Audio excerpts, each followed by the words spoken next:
امروز ما هم یاد بگیریم چطور یک پاستا پنی رستورانی رو تو خونه درست کنیم.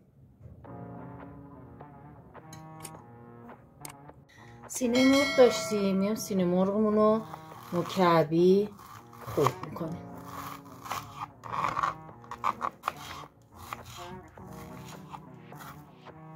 قاچ داشتیم، قاچامون هم خورد میکنیم.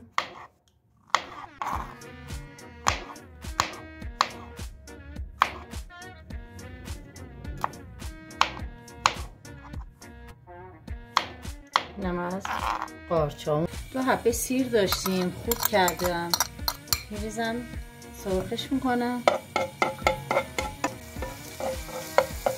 روی عطر سیرمون که در اومد مرغمونم اضافه میکنیم.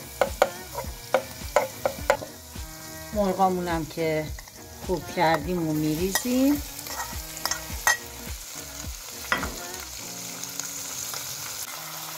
مرغامونم با سیرمون خفت میدیم. خب ما سیرمون سرخ کردیم، مرغم ریختیم. حالا ادویه‌مون رو میریزیم: فلفل سیاه، پودر آبیشن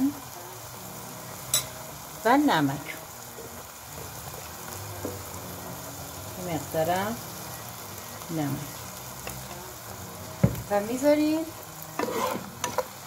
کامل مرغمون با ادویه و سیر سرخ بشه. قاچ داشتیم، قاچمون هم میریزیم.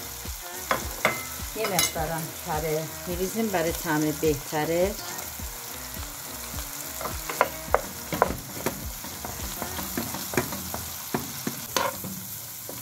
چند دقیقه تفتش میدیم.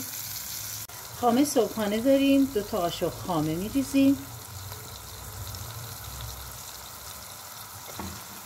مخلوطش میکنیم.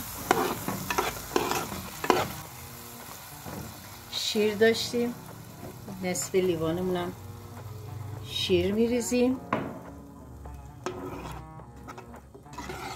و میذاریم یک مقدار بجوشه. وقتی شیر خامه رو که ریختیم، وقتی جوش اومد، میام چیکار میکنم؟ پنیر پیتزامونم میریزیم. یه مقدار پنیر پیتزا میریزیم.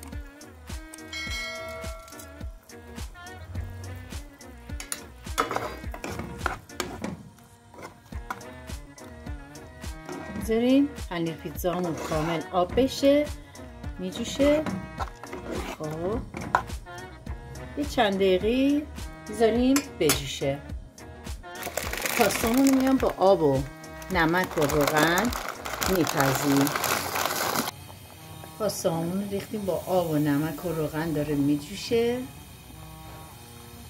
خب وقتی که کامل پخت، آبکش میکنه، با آب سرد میشوریم و به موادمون اضافه میکنیم. پاستامون پختن، پاستامون رو به مرغمون اضافه میکنیم و چند دقیقه زمان میدیم تا مزه ها به خورده هم بره. پاستام آماده شد. همون جوری که ویدیو رو نگاه میکنیم منو لایک کنید. ممنون.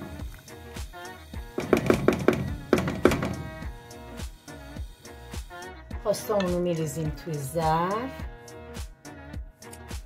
پاستامون آماده شده. با یه مقدار جعفری تزیینش میکنیم. خب اینم از پاستا پنی رستورانی لذیذ و خوشمزه. نوش جونتون. ممنون میشم منو لایک کنی.